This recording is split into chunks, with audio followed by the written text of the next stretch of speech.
You wake in the dim grey hour before sunrise, a time when the sky holds no colour but a faint promise of pale light low on the eastern ridge. The wool blanket covering you is rough against your chin and damp along the edge where your breath has gathered during the night. You lie still for a long moment, listening to the sounds of the camp stirring around you, the soft shifting of horses in the picket line, the low murmur of men speaking in tones that do not carry far,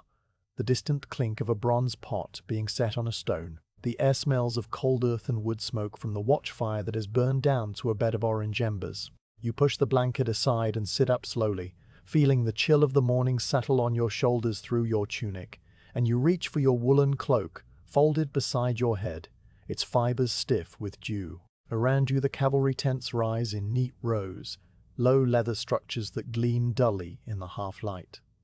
The horse lines stretch beyond them, a long double row of dark shapes that shift their weight from leg to leg and occasionally blow soft noises through their nostrils. Your own mare stands near the end of the line, a bay with a white star on her forehead, and you can just make out the outline of her ears turning toward you as she hears you move. You pull on your boots, the leather cold and slightly stiff, and you lace them with the same slow movements you use every morning. Cross the straps over your ankles, tie them in a knot that sits flat against your shin. Standing up brings a dull ache to your lower back from sleeping on ground that was never quite level, and you stretch your arms upward until your shoulders pop, then let them fall.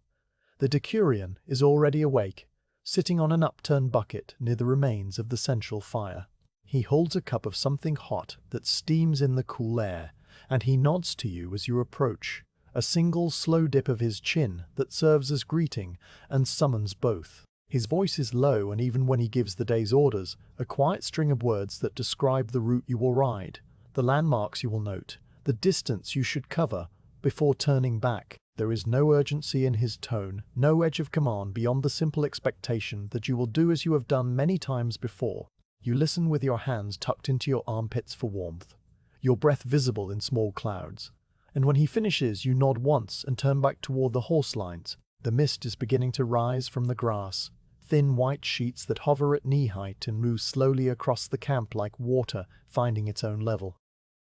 You walk through it toward the picket line, your boots leaving dark prints in the silvered grass. The mare greets you with a low, rumbling nicker that vibrates deep in her chest, and you press your palm flat against the warm curve of her neck, feeling the coarse hair and the solid muscle beneath.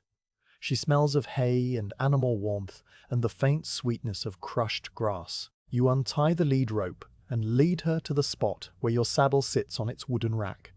the leather dark with age and polished smooth in all the places where your body touches it. The grooming begins with a twist of dry straw, a handful that you rub in long sweeping strokes across her barrel, following the lie of her coat from shoulder to flank.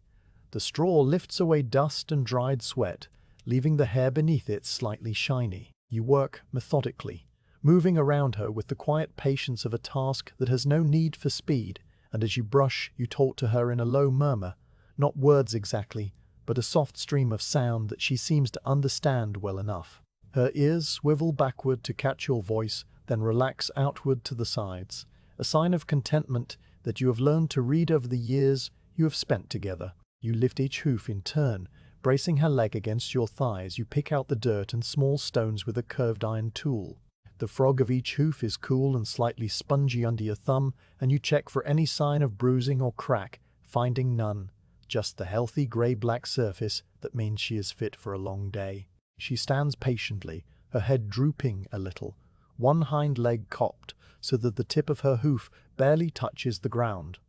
The mist swirls around her fetlocks and dampens the hem of your cloak where it brushes the grass. When all four hooves are clean, you set them down one by one and straighten up, patting her shoulder twice with an open palm. The saddle pad comes next, a thick rectangle of felted wool that you lay across her back just behind the withers, smoothing it flat with both hands, working outward from the center to chase away any wrinkle or fold that might rub her skin raw over the miles ahead. You lift the saddle with both hands, a heavy wooden frame covered in worn leather, and settle it onto the pad with a single smooth motion. The girth hangs loose on the offside, and you walk around her to pull it beneath her belly, drawing it up slowly, letting her blow out the air she's been holding before you tighten it another 2 holes. You check the fit by sliding 2 fingers between the girth and her skin, finding the pressure firm but not pinching. The bridle slips over her ears with a soft jingle of bit and buckle,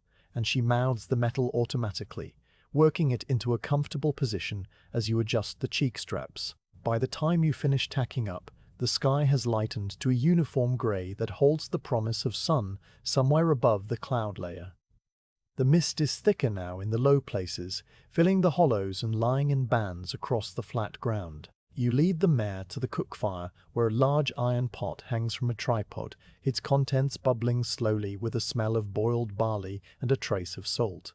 One of the other scouts ladles a portion into a wooden bowl and hands it to you without comment. The porridge is thick and pale, flecked with dark specks of toasted grain, and you eat it standing up, spooning it into your mouth one bite after another, feeling the warmth spread downward into your stomach. It tastes of very little, just the plain earthy flavor of cooked grain, and you chew each mouthful thoroughly before swallowing because there is no reason to hurry. Around you the other scouts are doing the same things, moving through the same quiet routines, their voices low and their movements unhurried. A man named Marcus sits on his saddle, cleaning the bronze scales of his armor with a rag dipped in oil, rubbing each scale in a small circular motion before moving to the next. Another scout, a younger man with a thin beard, laces his sandals with intense concentration, his brow furrowed as though the task required all his thought. The Decurion has finished his drink and now walks slowly along the horse line, pausing to speak a word to each rider, checking the girths and the condition of the hooves with a practiced eye that misses nothing but comments on little. This is the rhythm of the morning, repeated so many times that it has become as natural as breathing, a sequence of small duties that fill the gap between waking and riding. You finish your porridge and rinse the bowl with a splash of water from a skin, shaking the drops onto the grass before setting the bowl on the stack beside the fire. The mare has finished her own ration of grain, a small measure of crushed barley that you poured into a leather bucket, and she licks the bottom of the bucket with a long pink tongue, chasing the last bits of dust. You rub her forehead between the eyes, a spot she likes, and she closes her eyes for a moment, leaning slightly into the pressure. The bond between you is a quiet one, built on years of daily care and the steady exchange of trust that comes from depending on each other in open country. Now you swing up into the saddle, placing your left foot in the stirrup and pulling yourself upward with a smooth motion that has become automatic over thousands of repetitions. The leather creaks familiarly as you settle your weight, and the mare shifts her feet beneath you, adjusting to the load. You gather the reins in your left hand, resting your round shield against your thigh where it hangs from a strap across your shoulder, and you lay your spear across your lap with the butt end resting in a leather cup attached to the saddle. The blade is sheathed in a protective cover of oiled wool, a simple precaution against rust and accidental cuts. You feel the familiar weight of the wax tablet in the pouch behind the saddle, and you pat it once to confirm it is there. The camp gate is nothing more than a gap in a low earthen embankment, guarded by 2 sentries who stand with their spears butt down in the dirt. They nod as you ride past, and one of them raises a hand in a casual gesture that you return. Beyond the gate, the world opens up into a landscape of low rolling hills covered in tawny grass and dotted with clumps of dark green juniper. A track leads away to the north, 2 parallel lines of bare earth worn into the turf by the passage of hooves and cartwheels over many seasons. You turn the mare onto it and let her settle into a relaxed walk, her head bobbing gently with each step. The rhythm of her gait, a slow 4-beat measure that rocks you in the saddle like a cradle. The mist is thicker beyond the camp, filling the valley bottom with a soft white sea that hides the lower slopes and turns the distant trees into grey silhouettes. Sounds carry strangely in this layer of fog, muffled and directionless, so that the creak of your saddle and the soft thud of hooves on damp earth seem to come from all around you at once. You pass through a grove of alder trees, their leaves dark and dripping with condensed moisture, and each drop that falls onto your cloak makes a tiny patting sound that echoes the hoofbeats in a slower rhythm. You listen carefully as you ride, turning your head slowly from side to side, not with the alert tension of danger, but with the calm habitual attention of someone who spends many hours alone in unfenced country. The bird calls around you are the usual ones, the liquid descending notes of a willow warbler, the sharp chick of a stonechat, sounds that indicate nothing more than an ordinary morning in an ordinary wood. You emerge from the alders after 100 paces and begin a shallow descent toward the river. The track cutting across a slope of rough pasture where sheep have grazed the grass down to a fine turf. The fog forms in layers here, thick bands that you ride through and thin patches where you can see 50 yards ahead, and the effect is one of moving through a series of soft grey curtains that part silently and close behind you. The mare walks steadily, her ears forward and attentive, and you let the reins hang a little slack, trusting her to pick her own path over the uneven ground. The spear across your lap shifts slightly with each step, and you adjust it without thinking, a small habitual correction that keeps the balance right. At the bottom of the slope, the track levels out and runs alongside a slow-moving stream, a tributary of the larger river that flows somewhere to the west. The water is clear and shallow, running over a bed of rounded stones in shades of grey, brown, and a few that gleam with flecks of mica, catching the dim light. You can hear the stream before you see it through the mist, a gentle, continuous sound like a whispered conversation, and the mare's ears prick forward at the noise. You stop her near the bank and sit for a while, looking at the water and listening to the combined sounds of the stream and the waking birds and the far-off bleating of sheep, somewhere up on the hidden hillside. This is the first checkpoint of your route, and you make a mental note of the water level, which is low and clear, presenting no obstacle to the supply carts that will follow days later. After a short pause, you nudge the mare forward again, crossing the stream at a shallow ford where the stones are flat and evenly spaced.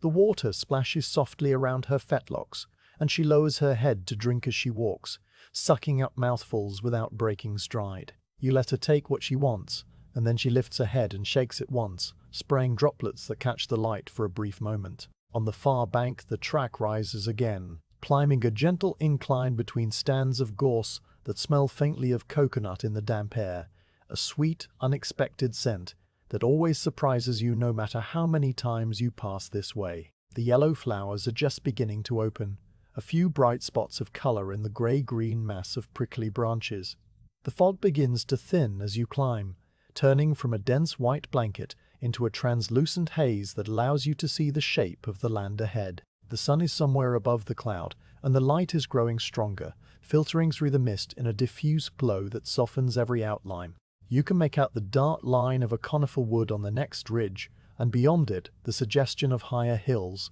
their tops hidden in cloud, but their lower slopes visible as patches of darker green and brown. You check the position of the sun by the direction of the brightest patch of sky, a habit that has become so ingrained that you do it without conscious thought, and you confirm that you are on course, oriented correctly on the track that the Decurion described. The mare settles into a long, steady walk that eats up the distance without apparent effort, her muscles moving in a complex pattern beneath the saddle that you feel through your seat and thighs. You relax into the motion, letting your body move with hers, and your mind begins to drift into that calm, empty state that comes from long hours of solitary riding. You notice small things as you pass: a spider web strung between two gorse bushes and beaded with dew, a fallen branch that lies across the track and forces a slight detour, a patch of disturbed earth where a badger has been digging for worms in the night. Each observation is filed away without judgment, just pieces of information that accumulate like a slowly growing map inside your head. After another mile, the track reaches a high point, a broad flat area of short grass and scattered stones that might once have been a sheepfold or a meeting place for shepherds. You pull the mare to a halt and sit looking out across the valley, which is now visible for the first time as the fog retreats into wisps and patches. The view stretches for many miles, a patchwork of pale grassland and dark woodland and the silver ribbon of the river winding through the center, all of it softened by the hazy light of morning. Far to the south, beyond the river and the woods, you can just make out a faint column of smoke rising straight and thin, the only sign of human presence in all that wide landscape. You take out your wax tablet and stylus and make a few notes, recording the position of the smoke relative to a distinctive hill shaped like a crouching animal, a landmark that will be visible to the Legion's surveyors when they come this way. You sit there for a while longer, letting the mare rest and graze on the short turf, her bit clinking softly as she chews. The wind at this height is a steady, gentle pressure, not cold, but cool enough to keep you awake, and it carries a clean smell of wet earth and heather. This is the part of scouting that you value most. These quiet moments of stillness in high places where the world spreads itself below like a map and you have the time to read it carefully, patiently, without any distraction. The wax tablet fills with small, neat marks, the shorthand of a man who knows that clear, accurate information will be read by tired officers planning the next day's march many miles behind. You note the condition of the track, which is firm and well drained, the location of the ford, which is shallow and passable, and the presence of the smoke, which suggests a settlement small enough to present no concern.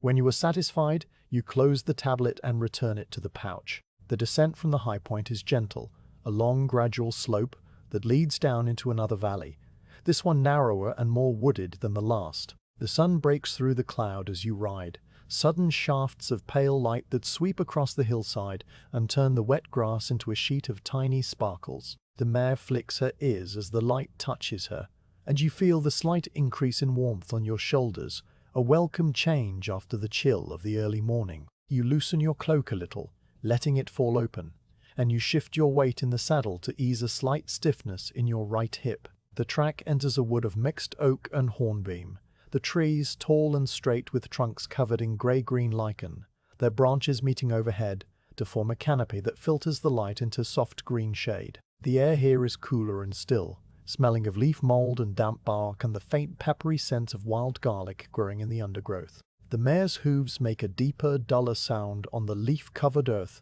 and the birdsong changes, becoming louder and more varied, a complex tapestry of calls that echoes through the trees. You ride slowly, ducking under low branches, and you notice the fresh tracks of deer in the soft ground beside the path, the neat cloven prints pressed deep into the mud. These observations add themselves to the picture you are building, a record of a healthy forest with abundant game, the kind of place where a legion might find good hunting to supplement its rations. The morning wears on in this way, a steady progression through alternating patches of wood and open ground, each mile similar to the last and yet subtly different, a rolling landscape of soft contours and quiet beauty that unfolds at the pace of a walking horse. You check your mental list against the decurion's instructions periodically, ticking off landmarks as you pass them, a twisted pine on a rocky outcrop, a ruined stone wall that marks an old boundary, a small pool of dark water surrounded by reeds where dragonflies hover in the still air. Everything is as it should be, calm and ordinary, and exactly what you expected to find. By the time the sun has climbed to its mid-morning position, a pale disk visible through thinning cloud, you have covered perhaps 8 miles, and your stomach is beginning to remind you of the smallness of your breakfast. You do not stop yet, but you shift your thoughts ahead to the oak tree that stands at the top of the next rise, a landmark you know well from previous rides, where you plan to dismount and eat your midday meal in its shade. The thought of that rest gives you a small, quiet sense of satisfaction, the simple pleasure of looking forward to a thing you know will come, and you let yourself enjoy the anticipation as the mare carries you steadily onward through the calm expanse of the morning. You mount with a creak of leather that is as familiar as your own breathing, easing into the saddle while the mare stands steady, her ears flicking once toward the sound of a stirring bird, before settling back into a relaxed forward angle that tells you the night has left no lingering nervousness in her. You walk her out past the cavalry sentries stationed at the northern edge of the little forward camp, 2 men wrapped in heavy cloaks who lift their chins in silent greeting as you pass, their spear butts planted in the soft earth and their faces barely visible in the lingering grey half-light. Your own spear rests across your lap in the crook of your left arm, balanced with the weight distributed so that you can hold it without effort for hours, and your round shield hangs against your right thigh with its leather cover still damp from the night air, the edge occasionally brushing the saddlecloth with a soft, rhythmic whisper that marks each stride of the horse as she moves from the trampled grass of the camp onto the open track. The track leads downhill at a gentle angle that requires no guidance from the reins, and you let the mare pick her own path, her head lowering and rising in a slow pendulum motion that you feel through the whole length of your spine as you sit deep in the saddle with your weight centered over her center of balance, a posture you have held so many times that your body finds it without thought, the same way a man settles into a favorite chair at the end of a long day and knows exactly where to place his elbows. The light at this hour is not yet full morning, but something softer, a diffused grey that seems to come from every direction at once, so that objects ahead appear first as suggestions of shape before they resolve into the solid forms of bushes, stones, and the low branches of the trees that line the descending path like a quiet procession of silent figures holding their arms out in welcome or farewell, depending on the direction you travel. The valley ahead lies beneath a thick, low fog that has settled overnight into the river bottom, and as you descend the slope, you watch the upper surface of this fog from a slight height, seeing it stretch across the landscape like a soft white sea that has forgotten to move with the tide, its surface marked here and there by the tips of taller alders and the rounded crowns of ancient oaks that rise above the mist, as islands would rise from a calm ocean, still and dark against the pale blanket that hides everything below them.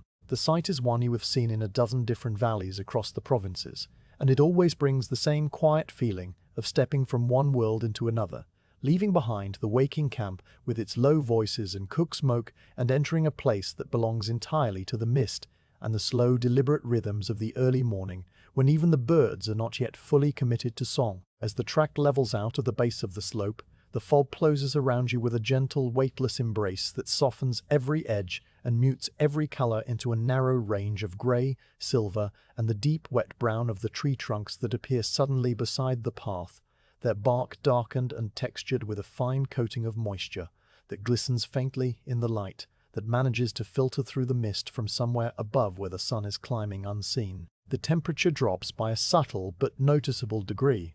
a coolness that settles on your cheeks and the backs of your hands and makes the wool of your cloak feel heavier and more substantial, as though the fabric itself is absorbing the moisture from the air and holding it close to your body in a way that is not uncomfortable, but simply present.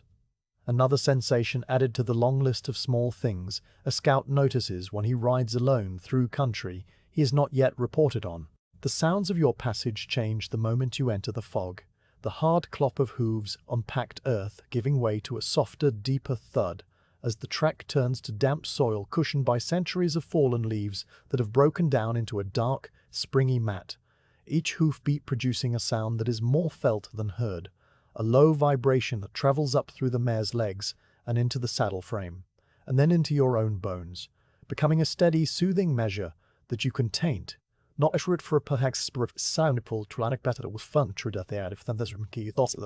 that it will it's thickly important what I have this. The creak of the saddle leather, the faint jingle of the bit rings, the occasional soft puff of air from the mare's nostrils as she breathes the cool, damp air.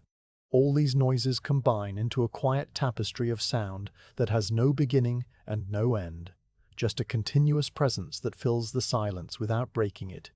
like the sound of a distant waterfall that you hear long before you see it, and that becomes part of the landscape itself rather than a distraction from it. You pass through a stand of old alder trees whose branches interlace above the path, forming a low tunnel of leaves and twigs that drip with the condensed moisture. The fog has deposited on every surface, the drops falling at irregular intervals, sometimes landing on the crown of your helmet with a soft metallic tick, sometimes on the shoulder of your cloak where they bead and roll off without soaking through the oiled wool, and sometimes on the mare's mane, where they cling like teeny glass beads before sliding down the individual skirt that it all outlet. The alder leaves themselves are broad and veined, their edges serrated in a pattern you have noticed before, and catalogued in the same mental list that stores the shape of a valley, the condition of a stream crossing, and the approximate distance between a prominent oak and the next reliable source of water, because a scout learns to observe everything whether or not it seems immediately useful,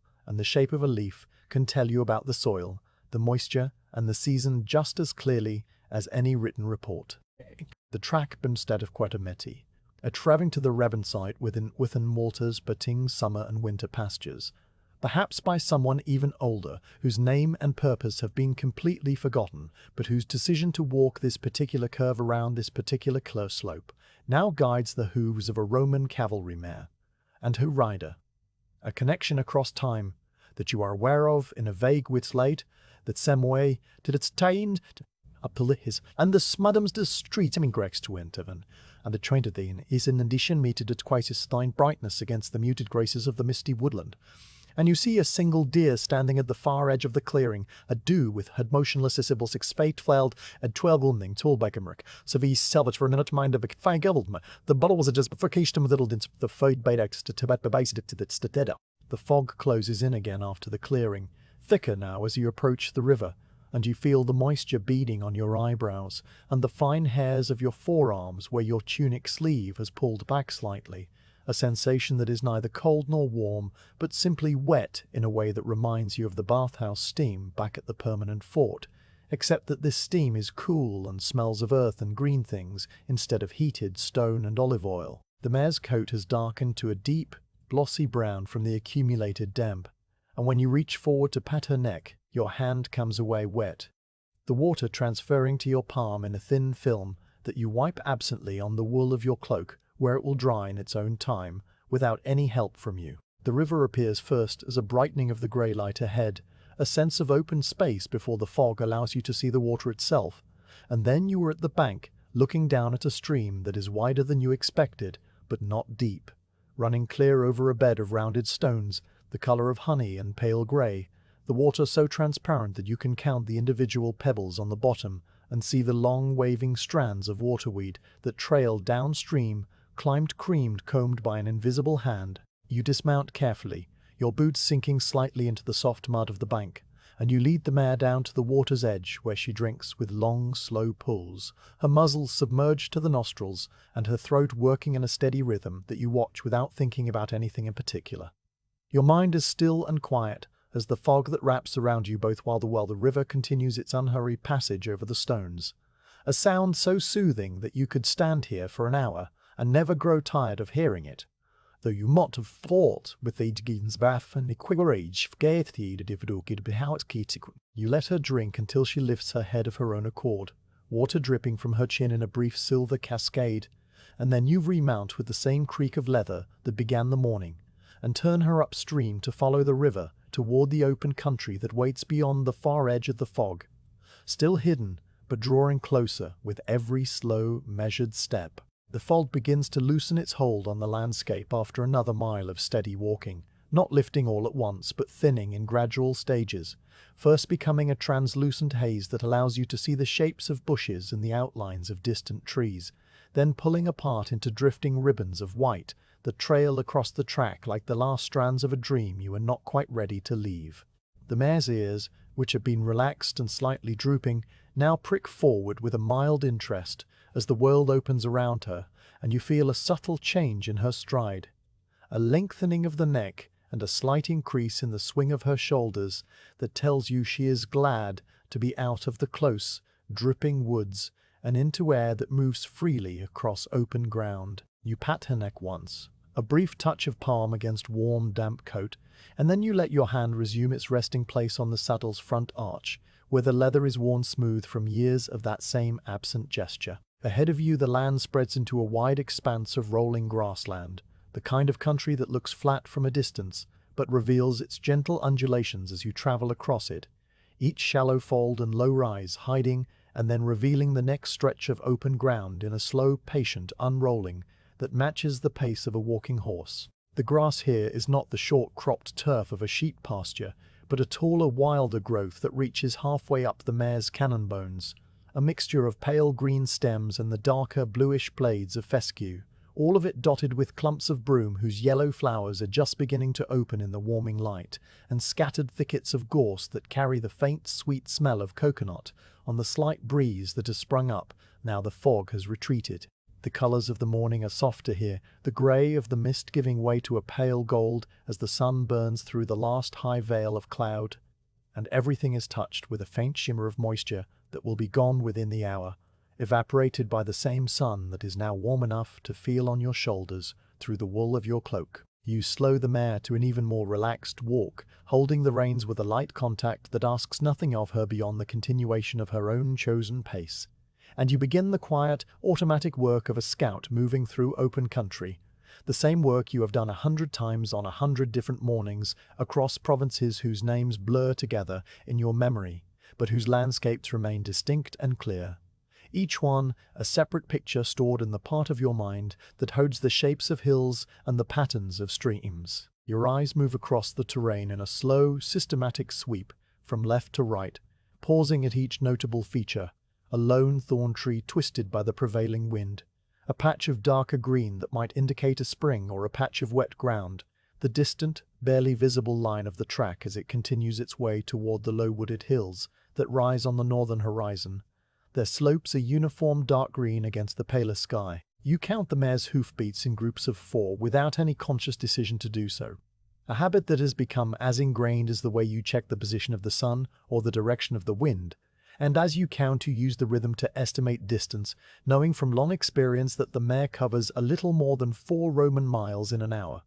At this relaxed walking pace, that each group of 4 hoofbeats corresponds to roughly 1 passus, and that 1,000 passus make enable a chain of numbers that unspools in the back of the fold. You calculate that the supply train, moving at perhaps 2.5 miles an hour with its heavy carts and its teams of oxen, will take most of a full day to cross this stretch of grassland, and you make a mental note of the places where the soil looks soft, where the grass grows in the darker, lusher green that indicates water sitting just below the surface, places where a cartwheel might sink to its axle and require the legionaries to put their shoulders to the spokes and heave. There is a particular hollow off to the left where a small seasonal pond has left a patch of mud that has not yet fully dried, despite the recent days of fair weather. Its surface cracked into a pattern of irregular polygons that glisten faintly with trapped moisture, and you mark it in your memory using the twisted thorn tree as a reference point, noting that a detour of perhaps 50 paces to the west would avoid it entirely without adding any significant distance to the march. The gentle arch of the terrain draws your attention next, the subtle contours that a man in a hurry would not notice, but that a scout must learn to read as clearly as a sailor reads the waves, because the slope of the land determines where water will flow and where it will pool. And water is the thing that most often decides the success or failure of a long march. You observe that the grassland tilts very slightly toward the east, a gradient so shallow that you cannot see it with your eyes, but can feel it in the way the mare adjusts her balance, shifting her weight almost imperceptibly to compensate for the slope. And you deduce from this that any rain that falls on these downs will drain toward the river you left behind in the valley, a river that runs south to join the larger watercourse that marks the provincial boundary. The drainage is good here, better than you expected, and this piece of information settles into your catalogue alongside the condition of the track and the location of the soft ground and the approximate distance to the next reliable water source. The sun has now climbed high enough to burn off the last of the haze, and the grassland takes on a golden tone that seems to glow from within, each blade of grass catching the light and holding it for a moment before the breeze moves it and passes the light to the next blade, creating a continuous rippling effect that stretches as far as you can see, a kind of slow, silent music played on the surface of the earth. The broom bushes are vivid splashes of yellow against this pale gold background,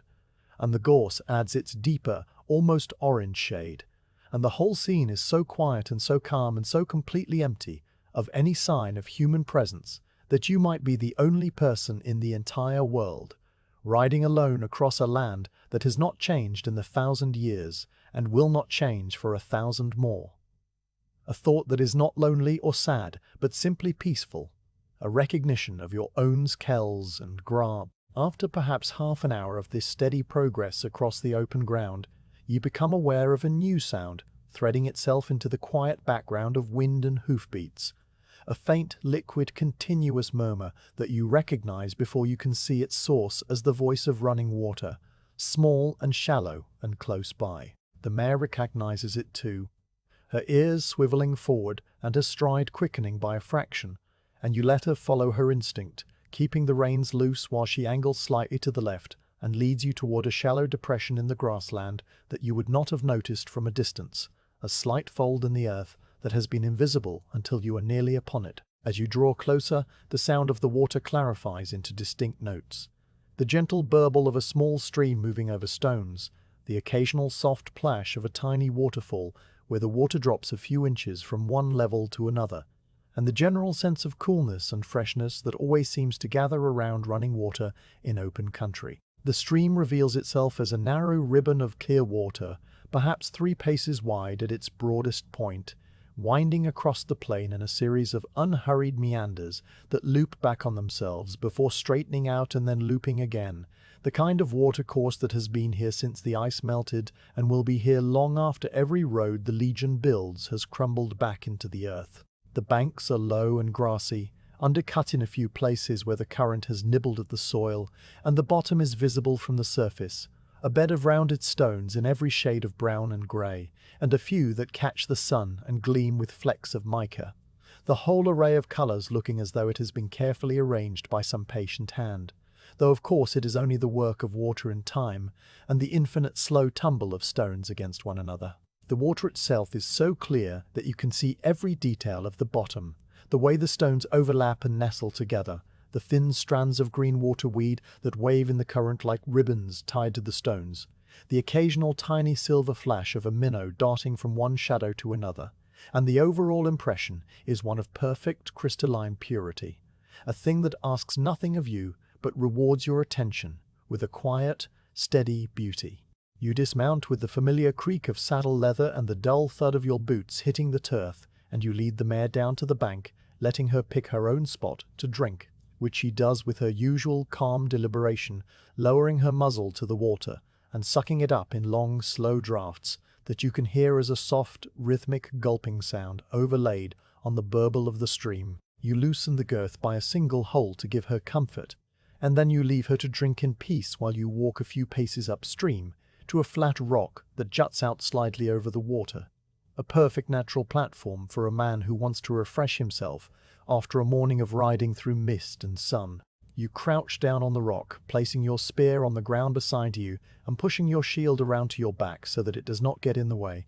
and you scoop up a double handful of the cold, clear water and splash it onto your face without ceremony, letting it run down your cheeks and drip from your chin and soak into the collar of your tunic. The coldness of the water is a small shock that tightens your skin and makes you draw a sharp breath, but it is not unpleasant, only bracing, a sharp, clean sensation that cuts through the lingering drowsiness of the early start and the long, rhythmic ride, leaving behind a bright alertness that has nothing to do with excitement or fear or any of the more dramatic emotions a soldier might feel, but is instead the simple, waking awareness of a man who has splashed cold water on his face on a bondi. You scoop up another handful of water and drink it, tasting the faint mineral flavor of the stones it has passed over, a clean, cold taste that is different from the flat water and the leather skin hanging from your saddle, and you drink until your thirst is satisfied, and then you sit back on your heels, wiping your wet hands on the thighs of your trousers, looking out across the stream to the far bank where the grassland continues its gentle rolling progression toward the hills. The stream meanders away to your left, curving around a low knoll and disappearing from sight, and you know from the map you carry in your head that it eventually joins the larger river you crossed earlier, though it will travel a long, slow, winding course before it gets there, looping back on itself many times and passing through country that you will probably never see, country that is not part of your route and not part of your duty, the kind of quiet, unremarkable landscape that exists beyond the edges of the map. You let the thought drift away, not dismissing it but simply allowing it to pass, like a cloud crossing the sun and moving on, and you turn your attention back to the immediate task of the scout, which is to observe and record and return. The mare has finished drinking and has lifted her head, water still dripping from her muzzle in a slow, irregular cadence, each droplet catching the light for a split second before falling into the stream or onto the grass. She turns her head to look at you with one large dark eye, her expression as unreadable as ever, but her general posture one of relaxed contentment. And you take this as your signal to stand up, brush the bits of dry grass from your knees, and walk back to her side. You tighten the girth again, sliding the strap up 2 holes with a familiar pull and checking the fit with 2 fingers slipped between the leather and her belly, finding the pressure firm but comfortable, exactly as it should be. You mount again, settling into the saddle, with the same creak of leather and the same slight adjustment of your weight that brings you into harmony with the mare's balance, and you turn her head away from the stream and back toward the track that continues its quiet, unhurried progress across the open plain. Now the sun is fully established in the sky, a warm, golden presence that has climbed perhaps a third of the way toward its noon height, and the last traces of the morning chill have vanished, replaced by a gentle, pleasant warmth that makes you loosen your cloak a little more and consider removing it altogether, though you decide against it for now, knowing that the warmth will increase as the day goes on, and that you will be glad of the cloak when the evening comes. The mare's coat has dried completely, the last of the mist moisture evaporated and leaving her bay hide glossy and smooth, and she walks with a long, easy stride that covers the ground without any sign of fatigue, her head bobbing gently and her ears flicking back and forth in the relaxed rhythm of a horse who is comfortable and entirely at ease in her work. The grassland continues to roll past on either side, the same pattern of pale gold grass and yellow broom and darker green gorse, repeating itself with small variations, a different arrangement of bushes here, a slight rise there, a patch of thistles that have not yet bloomed and stand as tall, spiky silhouettes against the sky, but the overall impression is one of gentle, soothing sameness, the kind of landscape that invites the mind to wander without becoming distracted, to settle into a calm, receptive state where observate nanet sate, admin orud tate. You notice that the grass here is slightly shorter than it was a mile back, the seeds less developed, which suggests a different soil or a slightly different microclimate, a patch of ground that dries out faster in the spring and therefore produces a later growth, a thing that will matter to the quartermasters if they decide to cut hay here for the cavalry mounts. And you file this observation away alongside all the others, a small piece of the puzzle that will be assembled when you write your report this evening. The hills on the northern horizon are closer now, their shapes resolving from a uniform dark green into individual slopes and valleys, the darker patches of conifer woodlands separating from the lighter green of broadleaf trees, and you can just make out the thin grey line of a track climbing the flank of the nearest hill, a track that you will follow tomorrow if the Decurions' orders remain unchanged. Though for now it is enough to note its existence and its approximate direction and to store the observation in your memory alongside everything else you have sees. A pair of ravens passes overhead, their flight slow and deliberate, their shadows sliding across the grass ahead of you, like dark fish swimming through a golden sea, and you watch them for a moment, noting their direction, which is roughly westward, toward the river and the valley you left behind, and then they are gone, vanishing into the haze of distance and leaving the sky empty again, except for the slow, patient progress of the sun. The canopy, so wide and so perfectly rounded that it looks like a single enormous mushroom cap set down upon the grassland by some giant hand in a time before memory. A landmark so old and so permanent that it has probably served as a meter to shade for its vacant side of a bed. The mare notices the tree as well, her ears pricking forward and her pace quickening by a barely perceptible degree. Not a change of gait, but a subtle increase in the energy of her walk, the way a horse moves when it knows it is approaching a familiar stopping place, even if it has never been to this particular ridge before, because the shape of an isolated tree on a high point means rest and the chance to graze while the rider sits still, a pattern she has learned over years of long days and many miles. It's bark at ease. It's bark of the generally tunnel razy it's started to stain for shade brown of wall of it shading a warming shading at the level of fitted to shady thing unspecific that to begin verbal we could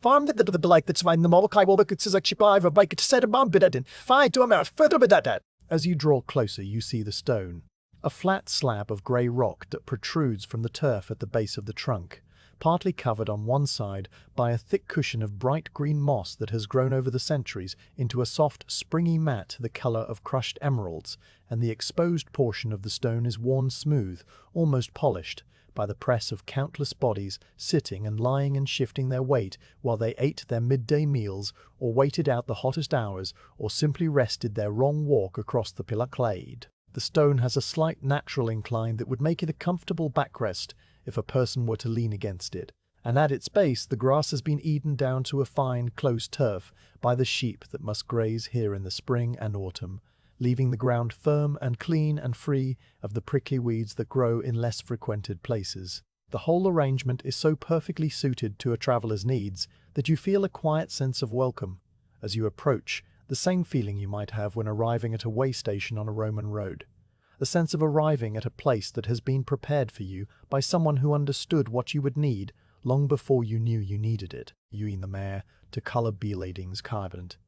And 17 fort of the mare of this hat letting your eyes adjust to the deeper shade, while the mare blows out letting your eyes adjust to the deeper shade, while the mare blows out a drum strills and shakes her head once, making the bit rings jingle, with a soft, metallic shout strails a drowdy quiet, filled when the whim dizard attempt buzzes up a cell a pronounced cell. You dismount slowly, your left leg swinging over the mare's back with the familiar, practiced motion that has become automatic after so many repetitions that you could do it in your sleep, and your boots hit the turf with a soft thud that vibrates up through your legs and settles in your knees, which are slightly stiff from the long morning in the saddle. You stand for a moment stretching your back, placing your hands on your hips and arching your spine until you feel a gentle pull in the muscles of your lower back, and then you relax and let your arms fall to your sides, looking around at the view that spreads out below the ridge, a vast panorama of rolling grassland and the distant silver thread of the river,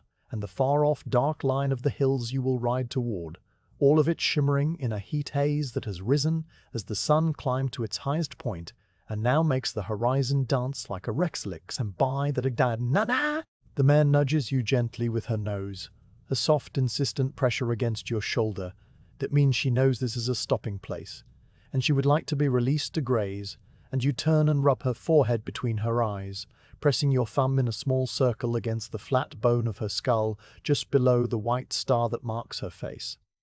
And she closes her eyes for a moment and leans into the pressure, a small, wordless exchange of affection and trust that has become as much a part of the midday routine the bread and cheese you will eat. You reach under her belly and loosen the girth by 2 holes, but you do not unsaddle, because this is only a rest stop and not the end of the day's journey, and you slide the bridle off over her ears and replace it with a simple halter of soft rope that you keep looped around the saddle horn for just this purpose, and you tie the long lead rope to a low branch of the oak where she can move in a wide circle and reach the best of the clover that grows in thick, rich patches all around the base of the trunk. The clover is deep green and lush, each plant bearing the 3 rounded leaves that freeze, tearing up mouthfuls with a steady grinding motion of her jaw that you hear as a soft, wet, rhythmic crunching, a sound as soothing and regular as the ticking of a water clock, with long pauses when she lifts her head to look around and chew and then lowers it again to take another mouthful, her whole body relaxed and her swishing slowly from side to side, and lays it at portets for friction, accroching to the stone, approaching it, and running your hand over the moss that covers its upper portion, feeling the soft, velvety texture under your palm. The tiny leaves of the moss plants so fine and so close together that they feel like a single continuous surface rather than a colony of thousands of individual plants, and when you press your fingers into them, they give slightly, releasing a faint, clean smell of damp earth and green growth, a smell that seems to contain within all the patience of patience. During wet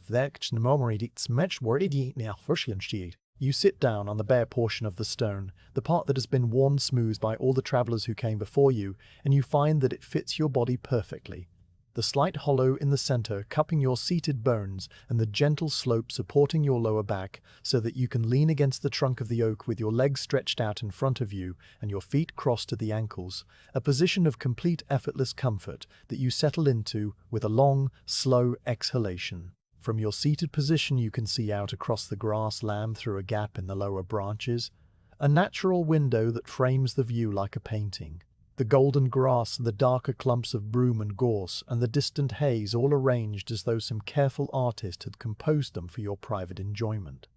And you let your gaze drift across the scene without focusing on any particular thing, your eyes moving slowly from left to right and back again, taking in the whole sweep of the landscape while your mind gradually is of the small conscaldi tanic harrod at the heat haze makes the distance shimmer, and the far-off hills seem to float slightly above the horizon,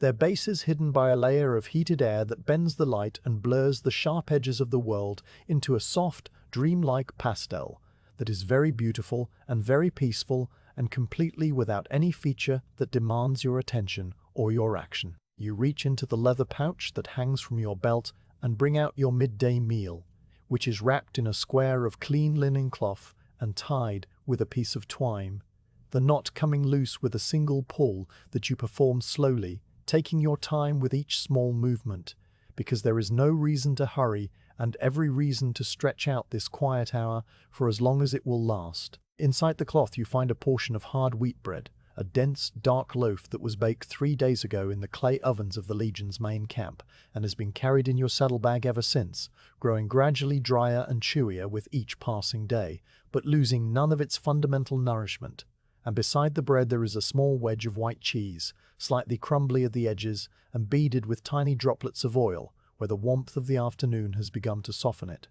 And a handful of dried figs stuck together a sweet tiki cluster that you separate one at one. You eat slowly, breaking off a piece of the bread and chewing it thoroughly before you take a bite of the cheese, letting the two flavors mix in your mouth, the bland, nutty taste of the wheat and the sharp, salty tang of the cheese combining into something that is more satisfying than either would be alone. And between mouthfuls, you look out at the grassland and listen to the sounds of the mare cropping clover and the wind moving through the oak leaves, and the distant intermittent call of buzzard. Serneni pitikikal, birds, that's for a cake. The figs are sweet and sticky, their texture soft and slightly grainy, with the tiny seeds that crunch between your teeth, and you eat them one at a time, savoring each one slowly, the way a person savors a thing that is pleasant and rare and not to be rushed. When you have finished eating, you fold the linen cloth and tuck it back into your pouch, and then you reach behind the sabre bag between's far enough that you could lift the bag down without disturbing her, and you take out the wax tablet and the bronze stylus that are your constant companions on these rides. The tools of the scout's trade that are essential as the spear and the shield, though they serve a different kind of purpose, the patient careful purpose of recording information that other men will use to make it timake in maze, to mace be aikemlodst provided enf medid bart. The tablet is a simple wooden frame filled with a thin layer of dark wax, its surface smooth and slightly glossy from the wooden spatula you use to erase old notes and prepare a fresh writing surface. And it is divided into 2 panels that fold together like a book, protecting the wax from smudging and allowing you to carry a good amount of information in a very small space. You open the tablet and rest it on your knee, and you take the stylus in your right hand, the bronze point cool and slightly heavy, the grip worn smooth by years of use, and you begin to write with the slow, deliberate strokes of someone who knows that haste produces careless letters that will be misread or ignored, that clear information must be set down clearly, each word formed with care, and each fact checked against your memory, before you commit it to the wax.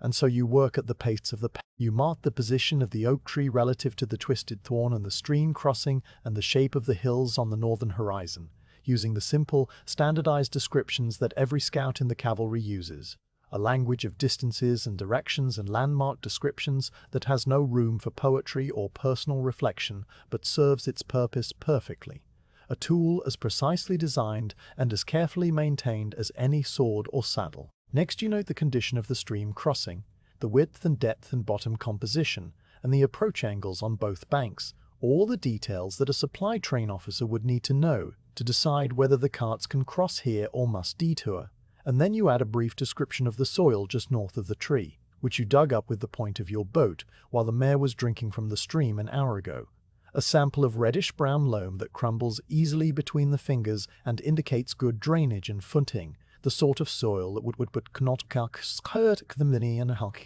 You write each observation in the order you made it, following the sequence of the day's ride, and the act of writing is as calming as the act of eating was.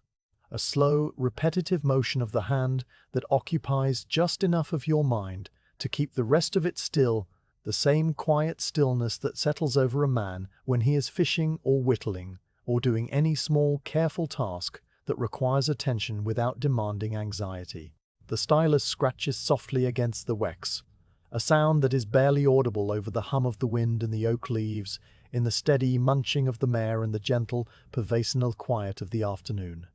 And when you pause to think or to check your memory of a particular detail, you look up and let your eyes rest on the view. The grassland shivering in the heat haze and the sky, a pale, washed blue streaked with the thinnest wisps of high cloud, And then you look down again and continue writing the words. You finish your notes and read them over once, checking each line against your mental record, and finding everything in order. You close the tablet and slide it back into the saddlebag, the wax facing inward so that it will not be scratched or smudged. And then you lean back against the trunk of the oak and let your hands rest on your stomach, your fingers interlaced, your eyes half closed against the dappled light that filters through the canopy and moves across your face in slow shifting patterns as the breeze stirs the leaves above you. The stone is warm beneath you now, its surface having absorbed the heat of the day, and the warmth seeps up through your trousers and into your muscles, loosening the last of the stiffness from the morning ride, and you feel a deep, bone-level relaxation that is not sleepiness, but something very close to it, the kind of rest that comes when the body has been used and the mind has been focused, and now both are allowed to be still, completely still, for the first time since before dawn. The meat of Siv Sevdarin Sheen that Quina de Sefton Sefan unable to reach it. She sighs, a long fluttering exhalation through her nostrils that makes the leaves on the ground stir, and she turns around and settles into a relaxed posture, with one hindmate cocked, her hip dropped, her hips sign hitalos, and in him trades aim contendo coat. With seman internet at send that ancient. The afternoon sun has shifted noticeably by the time you stir from your rest, its angle now slanting from behind the oak instead of directly overhead, and the shadow of the tree has stretched itself across the grass in a long distorted oval that touches the edge of the track and points toward the north like a dark finger indicating the way you must go. You sit up slowly on the stone, feeling the warmth of the rock through your clothes and the slight stiffness in your shoulders that comes from leaning against a hard surface in one position for too long, and you roll your head from side to side, loosening the muscles of your neck while you look out at the grassland that has changed color. With the turn of the afternoon, the pale gold of noon deepening into a richer amber tone that seems to hold the light rather than reflect it. The mare notices your movement and lifts her head from the grass, a few green strands hanging from her lips, and she watches you with one dark, placid eye, as if asking whether the resting time is truly over, or whether there might be a few more minutes of grazing before the saddle goes back on. You stand up and stretch your arms high above your head, interlacing your fingers and pushing your palms toward the sky until your spine gives a satisfying series of small pops, and then you drop your arms and walk over to the mare, untying her lead rope from the oak branch and coiling it slowly around your hand as you approach, and she accepts the end of her liberty with a resigned snort, blowing warm air across your face that smells sweetly of clover and grass and the general indefinable else keltintit. You slide the bridle back over her ears and settle the bit into her mouth, and she takes it without fuss, working her tongue around the metal until it finds the comfortable position she prefers, and you tighten the girth with 2 smooth pulls, checking the fit with your fingers and finding it still good, still snug, still exactly the way you left it before lunch. The saddle creaks as you mount, a sound that has accompanied you so many times today that it has become less a sound and more a part of the rhythm of the day, like the beat of your heart or the steady, quiet flow of your breathing. You turn the mare away from the oak and point her toward the track that continues its unhurried progress across the grassland, climbing now at a slightly steeper angle as it approaches the base of the long grassy ridge that has been visible on the northern horizon all morning, and that is now close enough that you can make out the individual folds and gullies in its flank, the darker green lines of bracken growing in the crevices where water drains after rain, and the paler swaths of grass where the soil is thinner and the underlying chalk shows through at a face. The mare settles into her walking rhythm with the same patient, measured stride she has maintained all day, her hooves falling in a steady 4-beat cadence on the packed earth of the track, and you feel the familiar sway of her body beneath you, a motion that rocks you gently from side to side and forward and back, as soothing and regular as the swing of a pendulum in a quiet room where there is nothing to do but wait and breathe. The climb is gentle at first, a gradual ascent that you might not notice if you were not paying attention, but the mare's breathing deepens slightly after the first quarter mile, and you feel her shoulder muscles working with a little more effort, bunching and releasing under the saddle in a slow, powerful rhythm that tells you the gradient has increased. You lean forward just enough to shift your weight off her loins and onto her withers, a small adjustment that makes her work easier, and you loosen the reins by an inch, giving her the freedom to stretch her neck and find her own balance on the slope, and she responds with a slight quickening of her pace, a brief acknowledgement of your consideration before she settles back into the steady, economical walk of a horse who knows how to conserve her strength over long distances. The track zigzags, now cutting back and forth across the face of the ridge in a pattern that was probably established by the first shepherds who ever drove their flocks up this slope, following the natural contours and avoiding the steepest pitches, and each switchback brings a slightly different view, revealing new angles of the grassland below and the distant valley beyond, like watching a painting being slowly turned to catch the light from a different direction. Halfway up the slope, you pass through a narrow band of scrub, a thicket of hawthorn and blackthorn, and the occasional stunted ash tree that has found a foothold in the rocky soil, and the track narrows here, forcing you to duck under low branches and brush against the leaves that are dusty and dry from the day's warmth, releasing a faint, bitter scent of bruised foliage and the chalky smell of the thin soil. The mare picks her way carefully through the tightest spots, her ears pricked forward and her hooves placed with the deliberate precision of a horse navigating ground she does not entirely trust, and you let her have her head, trusting her judgment as she has trusted yours. A mutual arrangement that has carried you both safely through far rougher terrain than this. The scrub ends as abruptly as it began, opening onto a steep, bare slope of fine, short grass that has been cropped close by sheep, and the track straightens here, climbing directly toward the crest, and now you feel the true angle of the ridge in your legs and back, a sustained effort that makes the mare breathe harder and makes you grip the saddle with your thighs to keep from sliding backward. Then, without any particular announcement, the slope levels out. The mare takes a few final deliberate steps, and you have arrived at the crest of the long grassy ridge, a broad, rounded summit that spreads before you, like the crown of a great sleeping beast, its surface as flat and smooth as a tabletop, where centuries of wind have trimmed the grass to a fine, even carpet that whispers under the mare's hooves with a soft sighing sound that you can hear clearly now that you have stopped climbing and the world has fallen silent around. You rein the mare to a halt and sit very still in the saddle, your breath slowing after the exertion of the climb, and you look out across the view that has opened before you with a sudden breathtaking completeness, as though someone had pulled aside a curtain and revealed a stage that stretches to the very edge of the world. The landscape below is arranged like an unrolled parchment, a vast detailed map drawn not in ink and color, but in light and shadow and the living textures of earth and water and vegetation, and your eyes begin to travel across it slowly from west to east, taking in the features one by one with the patient, methodical attention of a scout who knows that this view is the purpose of the climb, the reason for the ride, the information that will be carried back to the tribune and written into the legion's marching orders. To the west, the river you crossed this morning winds across the plain in a series of broad, lazy meanders, its surface catching the low afternoon sun and flashing silver at each bend. The water so still and so bright that it looks like a ribbon of polished metal laid across the muted greens and browns of the valley floor, and along its banks a line of willows marks the course with a darker green, a ragged, irregular tracing that follows every curve and oxbow with a faithful vegetative fidelity. Beyond the river, the land rises into a plateau of pale, tawny grass, broken by the occasional dark green square of a managed woodland. And beyond that, the haze begins, softening every edge and merging the land into the sky in a wash of pale blue and lavender that seems to go on forever, a distance so vast that your mind cannot hold it, can only accept it as a thing that is there,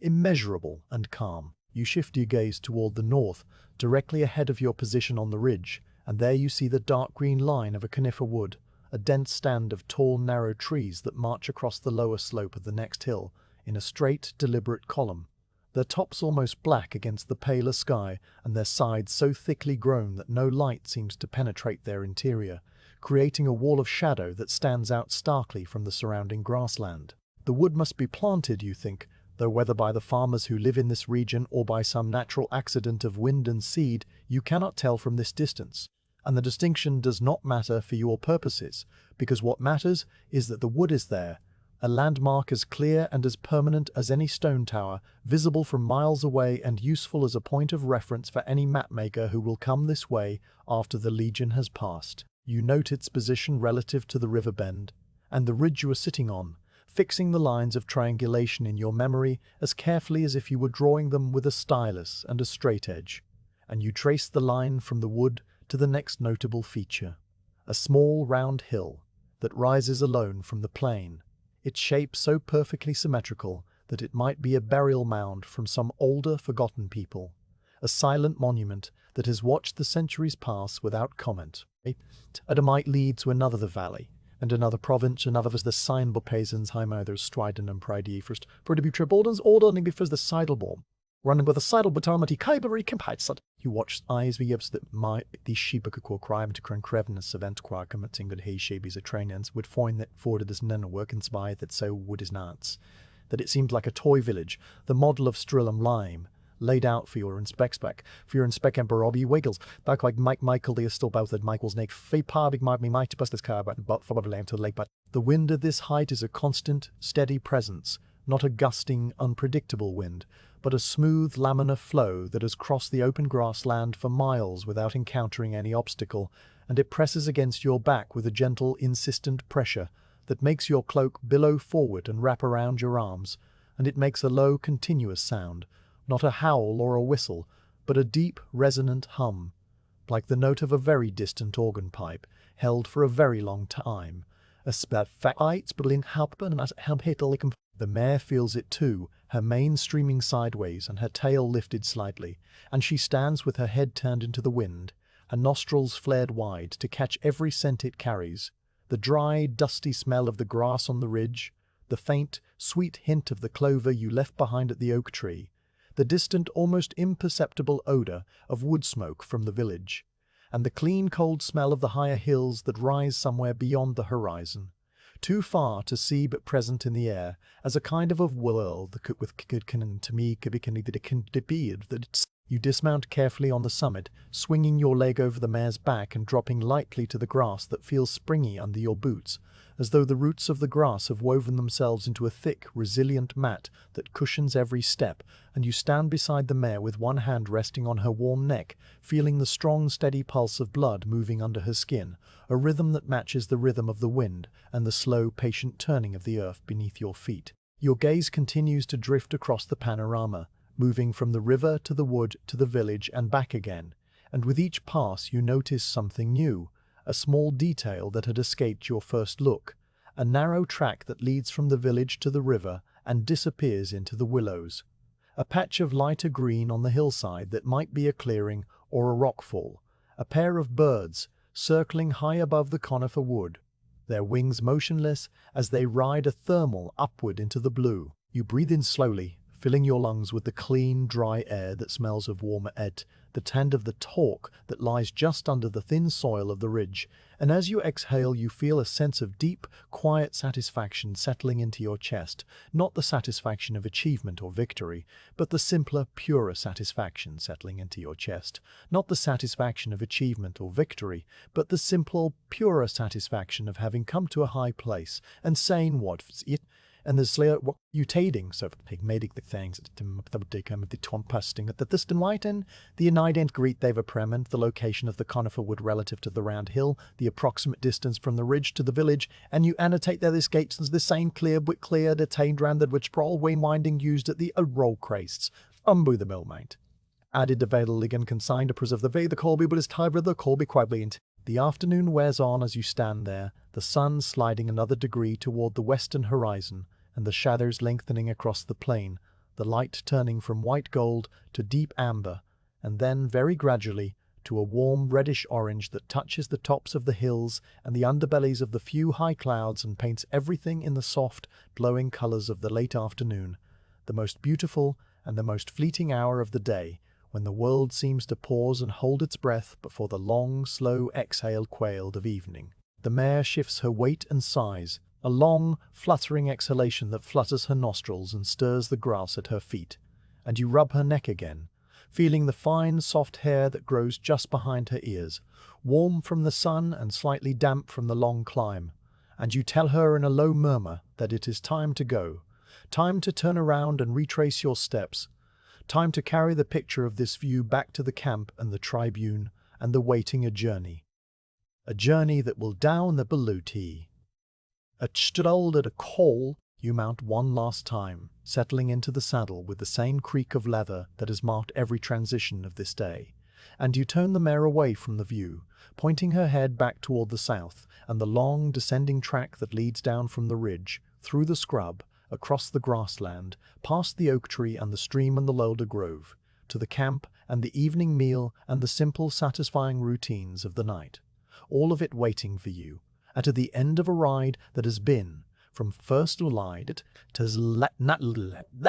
with the light beginning to angle into the gold of late afternoon, you turn the mare around on the broad summit of the ridge and point her head south, back toward the track that brought you here. A track that now lies before you as a pale, winding line descending through the scrub and the grassland and the long, gentle slopes that separate this high place from the valley where the camp waits somewhere in the haze of distance. The mare seems to understand that the day's work has turned a corner, that the outward journey has become the return journey, and her stride quickens by a small perceptible margin, not a hurry exactly, but a subtle increase in the energy of her walk, the way a horse moves when it knows it is heading toward food and water, and the company of other horses rather than away from them. You let her have this small increase in pace, holding the reins with a light, loose contact that communicates nothing more than your presence and your trust, and you settle into the saddle for the long, gradual descent that will take you down through every zone you climbed earlier. The same scrub and the same grassland and the same scattered trees, but all of them reverse now, seen from the opposite direction, their familiar shapes made slightly strange by the different angle of approach. Everything looks different when approached from the opposite direction, a truth that you have learned over years of scouting across unfamiliar terrain, and you feel your attention sharpen slightly as you begin the descent, not with the sharp edge of alarm but with the calm, focused awareness of a man who knows that the landmark that guided him north may be invisible from the south, that the tree stump he noted on the way up may be hidden behind a fold of ground or a clump of gorse, and that he must now use his memory in reverse, reconstructing the road instead back to its beginning. The beginning all it couldn't finished for the prohibited mail. The wax tablet in your saddlebag holds the notes you made on the way out, and you will check them at certain points, but for now you rely on your own internal record, the map that lives in your head and that you have been building since the first light of morning. A map of landmarks and distances and the subtle cues of terrain that a scout learns to read as naturally as a sailor reads the color of the water or the shape of the clouds. The first switchback of the descent takes you past the same hawthorn bush you brushed against on the way up. But now it is on your right instead of your left, and you notice a detail that you missed before. A small bird's nest tucked into the fork of two branches, woven of dry grass and lined with something pale and soft that might be sheep's wool caught on a thorn and carried here by some patient, industrious beak. The nest empty now, its occupants fledged and flown, leaving behind only this small, perfect couple of woven fibers as ever bit of the savage foot. The mare flicks an ear toward the bush as you pass, perhaps catching some lingering scent of the birds, or perhaps simply responding to the slight shift in the wind that funnels through the scrub at this angle, a breeze that is cooler now, carrying the first hint of the evening that is still several hours away, but already beginning to gather itself in the shadows that are lengthening at the base of every bush and every stone. The track through the scrub is narrower on the descent, or at least it seems narrower, perhaps because you are moving slightly faster, the mare's downhill stride carrying her with a little more momentum, and you must duck more carefully under the low branches of the blackthorn, feeling the occasional scratch of a twig against your shoulder, a faint, rasping touch that does not break the skin or the cloth, but leaves a momentary impression of contact before you pass beyond reach. The light filtering through the leaves is different now, warmer in color and lower in angle, casting long, dappled shadows that stripe the track ahead of you in bands of gold and dark green, a shifting, flickering pattern that changes with every step the mare takes, and you find yourself watching the play of light and shadow with a kind of gentle, absent fascination, the way a person might watch the flames in a hearth fire, seeing shapes and patterns that come and go without meaning anything, just a pleasant, hypnotic dance of brightness, a dance well smiths. But falls at these, you emerge from the scrub after a dozen or so of these lazy, switchbacking turns, and the grassland opens around you again. The same grassland you crossed in the late morning, but transformed now by the angle of the sun. The pale gold of noon replaced by a deeper, richer amber that makes the broom bushes blow like scattered coals and turns the gorse into patches of orange flame, all of it very still, very calm, very beautiful, in the way that ordinary things are beautiful when they are lit by that of thut radil. The mare's hooves make a soft, swishing sound as they brush through the taller grass beside the track, a sound that you notice because it is different from the harder footfalls on the packed earth, a whispery, rustling counterpoint to the steady four-beat rhythm of her walk. And you add this small observation to the long list of sensory details that have accumulated over the course of the day, not because they are there, and noticing them is what a scout does, even on the return journey when the light is fading and the mind is beginning to turn of the thought, the even thermum, the click of the mihil cap. The oak tree appears on the horizon ahead of you, its rounded canopy a dark silhouette against the amber sky, and you recognize it with a small, quiet feeling of familiarity that is almost like greeting an old friend, a landmark that has been part of your mental map for so long that seeing it again feels like checking off an item on a list and finding everything exactly as it should be, a confirmation that the world is orderly and predictable and that the route you memorized this morning is still reliable, still leading you home. As you draw closer, the details of the tree emerge from the silhouette, the massive trunk with its deeply furrowed bark, the low spreading branches, the moss-covered stone at its base, and you can see the patch of cropped grass where the mare grazed, and the slight depression in the turf where you sat and ate your midday meal. All of it unchanged. All of it unchanged. All of it waiting exactly as you left it. And you feel a quiet sense of satisfaction that has nothing to do with any particular accomplishment, and everything to do with getting a toy the knifed. Works right to screw you to the yummy. It's the organizers as think with that nuts just. That when you stop at the afternoon at the snap or walk as you pass beneath the outer branches, feeling the coolness of the shade brush across your shoulders like a hand laid briefly on your back, and you look at the stone where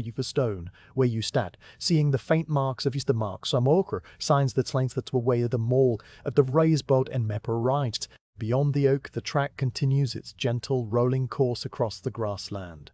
And now you can see the smudge of the alder grove on the far horizon, the same grove you rode through in the fog of the early morning, though from this distance it is just a dark, irregular line against the paler green of the grass,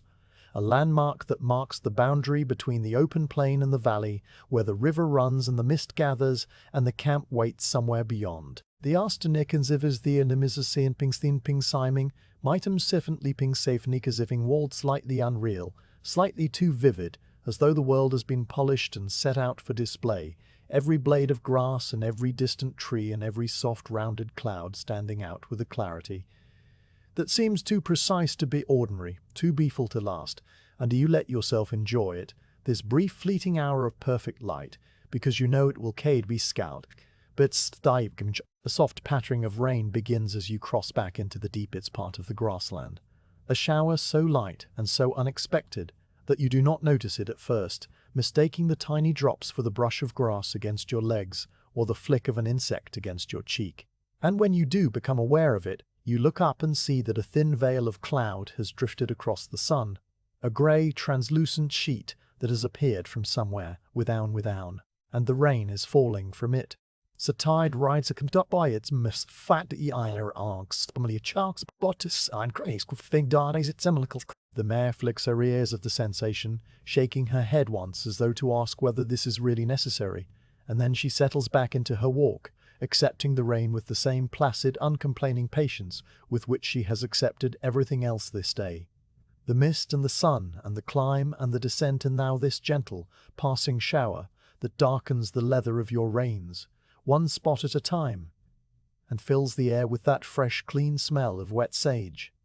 and damp earth that is trying at greening that the shower passes after 20 unhurried minutes, the cloud drifting onto the east and the sun emerging from behind it with a renewed warmth that seems to steam the moisture from the grass in a faint, invisible mist.